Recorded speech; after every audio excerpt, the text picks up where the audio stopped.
Well, I was such a competitive gamer with my brother and sister that I remember we would rush home from school and we would go straight to the console. Of course, you can play this in so many different ways now. Sims is like you can play like on your iPhone if you want to, so we're not rushing home from school anymore. But I used to have these blisters on my thumbs. Like, it's not like when you use a pencil, you get like this little blister right here.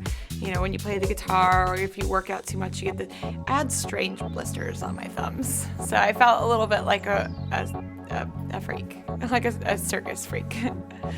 No offense to all the circus freaks. And what are your thoughts on how far gaming has come since then?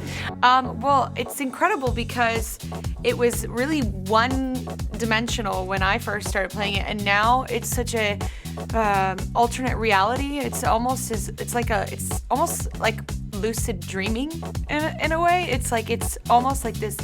You can be a whole nother person. You can have character traits where, like, if you don't like the outdoors, you can say, I don't like the outdoors for my Sims. I don't know why someone doesn't like the outdoors, but if that's a character trait you want to apply to your Sim, you can. And like all of a sudden you're playing a game and they will adopt it and you'll see it react to the character traits that you've put on the Sim. And there's just so many endless possibilities.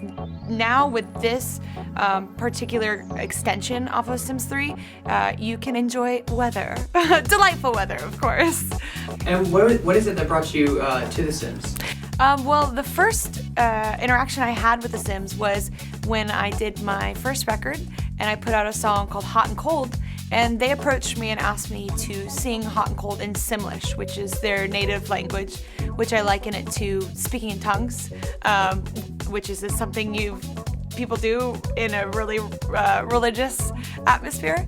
That's how I was raised, I guess. I don't know why there's that similarities there, but it sounds a little gibberishy, but there is an art to Simlish, I'm sure. I haven't been able to master it, but I sang Hot and Cold in Simlish, and it was very difficult. But for some reason, that opened up a whole new audience of people to hear my song, and so naturally, it was just the relationship kind of continued. They saw my tour. It was based on Candy. They wanted to adopt it and put it in the Sweet Treats, which was an extension of Sims 3. And so it's always been really natural and flattering that they would want to use kind of the visual world that I've created. And what did you find interesting about like how all these games are made?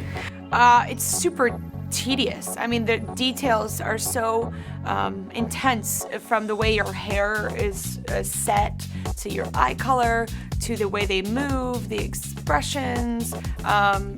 I think I've heard it being said like it's like making a movie. It's really like every moment is important because, I mean, you want such a fluidity when you're playing a game. You don't want to feel like you're in some kind of cheap version of reality. You want to be like, oh, I feel like I'm actually living in The Sims.